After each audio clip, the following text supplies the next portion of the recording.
Our second presenter, Ms. Nadhiya Najab, is a senior research professional at the Center for Poverty Analysis, CEPA, leading the Gender and Development thematic. With over 10 years of research experience, she focuses on post-war resettlement, indebtedness, unpaid care work, and livelihood opportunities for marginalized groups with a strong emphasis on gender. She specializes in monitoring and evaluation using the MEAL framework and is dedicated to creating evidence-based, unbiased policy recommendations for gender equality.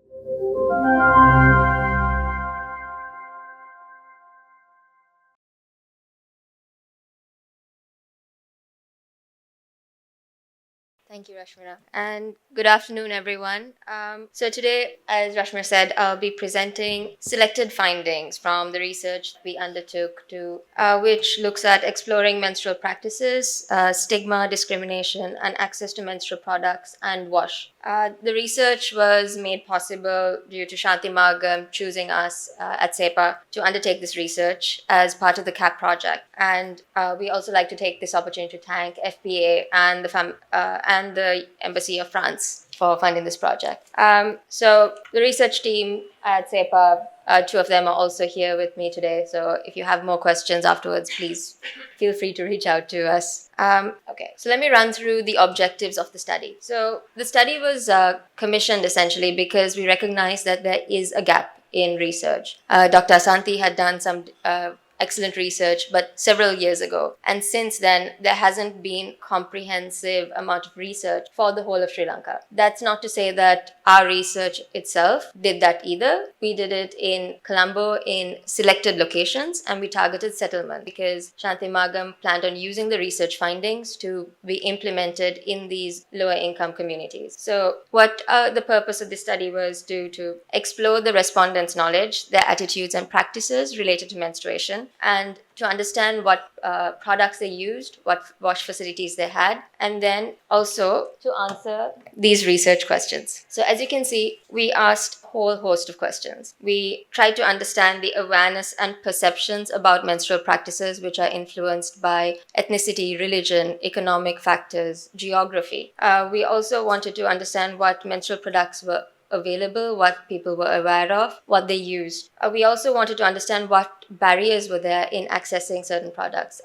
Selina already mentioned there are new products that are coming out like the menstrual cup, the reusable sanitary napkin. These are all new alternatives looking at sustainability. But are people aware of this? Are they able to access it? Can they use it? Do they know things? These are things that the research study looked at. We also wanted to understand whether access to these products or knowledge about menstruation or practices led to affecting school attendance of menstruating individuals, and whether this was also then connected to access to wash facilities or cultural stigmas or taboos. And finally, the study culminated with providing some recommendations which would assist in organizations or individuals providing either knowledge, improving knowledge, or providing, changes in practices to the targeted population. So just a caveat, we have a very little amount of time, so I'll only be presenting a few selected findings from the study. So let's just quickly touch on the methodology adopted for this study. We used a mixed methods approach. So there was a desk-based review. We also did a household CAP survey, which is a knowledge, attitudes, and practices survey. We also did a qualitative data collection to supplement the quantitative data, which involved focus group discussions and key informant interviews. And we also obtained ethical clearance to conduct this study. The quantitative data was analyzed using STATA, and we used descriptive statistics and non-parametric cheese tests. And for qualitative data analysis, we used NVivo. So just to situate the study, we did have some limitations. When we were using the census, which was last updated in 2012, we found that one of our sample locations, the population had actually changed. Things like the settlements had either shut down, people had been asked to relocate. So that did affect our sample frame to some extent, but we did adjust accordingly. And one thing to remember in the findings that I am presenting today, they cannot be generalized for the whole of Colombo or the whole of Sri Lanka. You do need to keep that in mind. It's just a general indicator of trends and practices that people are following. So just a brief insight into our survey sample. We reached 602 women and girls who were between the age of 15 to 49 who were menstruating.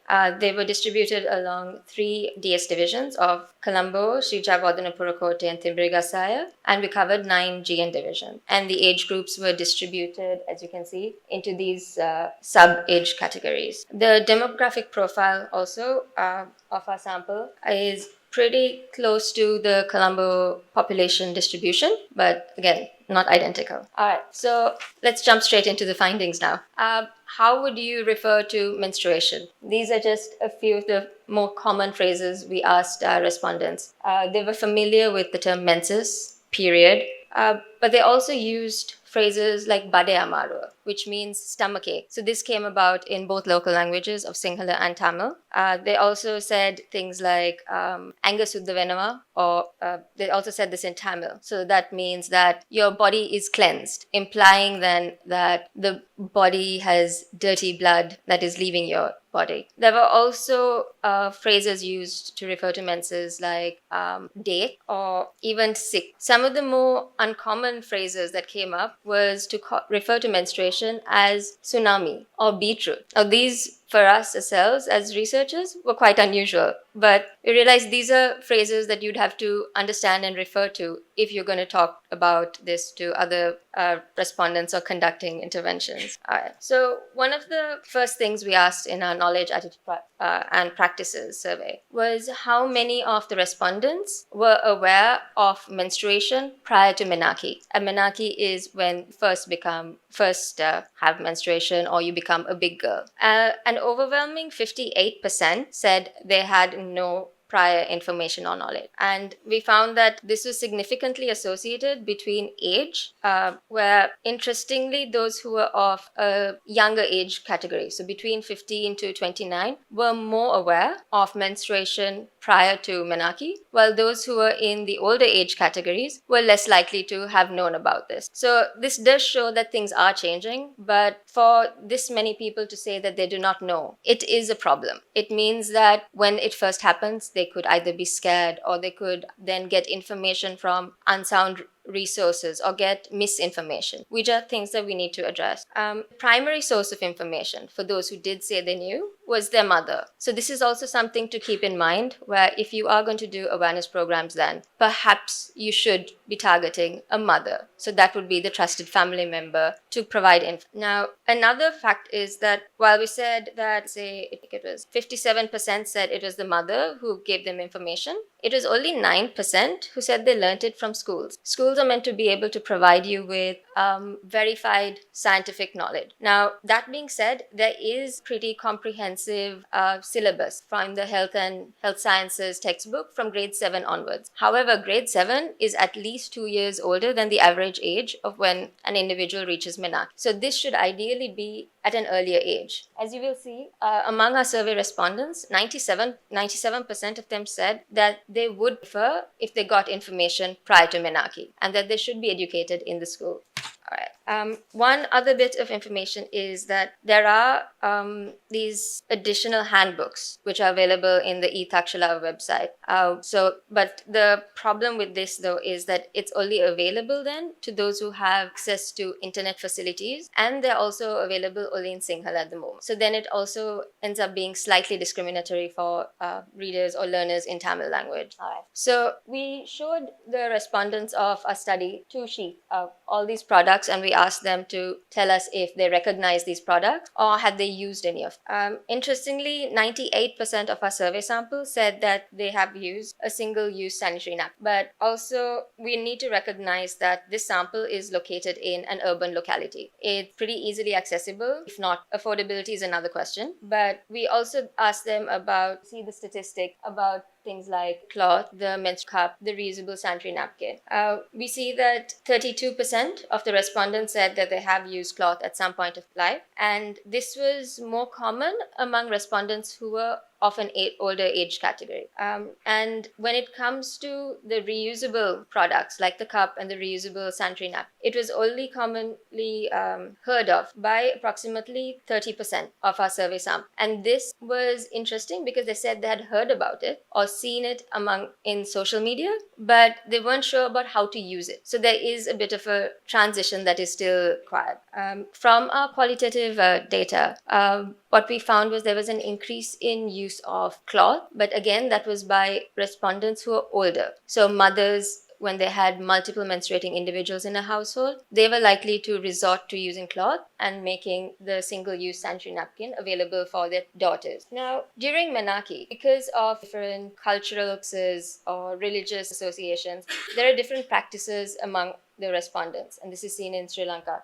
We find that some of the most significant practices include being isolated. Now, for households with lower space in their household, if there weren't these respondents or person who attained age was not able to isolate in a single room, they were then kept inside the house without being able to see or look at a male family member or friend. For some households, they told us that when they didn't have a separate room, they would sometimes just draw a string and cover it with a sari to continue that practice. Now, these findings were significantly associated based on an individual's ethnicity. Most highly practiced among Tamil respondents, with 95% of them saying that they stayed in isolation, followed by 90% of Sinhalese respondents and 80% of Muslim respondents. But overall, we find that almost 90% of our respondents said that they were in isolation. When it comes to having a big girl party, we had 69% of our respondents saying that they did have a big girl party. But again, this dependent or prevalence of having a big party was influenced by one's ethnicity or religious identity. Other practices included bathing at an auspicious time or waiting to bathe until an auspicious time. And that we had 68% of our respondents saying that they would wait after they attained menarche. One of the other significant findings was about staying away from school. So obviously, when they stayed away from school, that was also because of isolation. And we found that those who followed Hinduism stayed away on average 16 days, but we also found them staying away for at least 30 days. And this was reiterated when we did a study in 𝘊𝘶𝘃, where almost all our respondents said that they stayed away for at least 30 days. In the intro, I'm going to skip over this slide and jump to menstrual pain. We had 70% of our survey sample tell us that they experienced some form of menstrual pain. And the most common types were abdominal pain, leg pain, or headache. And individuals between the ages of 15 to 19 were more likely to report pain compared to older respondents. One interesting finding we did have was that the most common form of pain relief was having painkiller, taking something like a paracetamol, followed by having a hot beverage, or even ignoring the pain. There was misconceptions among those who did take painkillers, or they chose not to take painkillers because they were afraid of delayed periods, disruption to blood flow, a heavier flow in the next month, or even fertility. This does tell us that there is room for dispelling these misconceptions. I wouldn't call them myth because these are things that they believe in, but perhaps there is a need to provide this additional information through, more legitimate sources. So then let me jump straight into recommendations. So one of the most important aspects that obviously came through is the need for increased knowledge and access to credible information. We can use things like existing technology. There are apps now which allow individuals to chat in a non-invasive way. You don't have to go talk to some unknown person about something that's considered very private. You could also use any local language. This would be perfect among the younger generation, considering the reliance on digital technology. There's also the need to consider who you are targeting and the timing of these awareness programs. If you are targeting mothers, are these mothers then working mothers or not? Are you then going to target these programs during the day, or is it during the week? There are factors that should be considered, as well as if you are going to target men and boys as supporters of menstruate, you do need to think about how you're going to have this conversation. The need to capacitate teachers is also something that's important to ensure that they have the necessary knowledge. They are not shy to give students knowledge. And lastly, something that Selena said as well that I'll reiterate would be promote choice in selecting a menstrual product that suits each individual depending on their. That's it.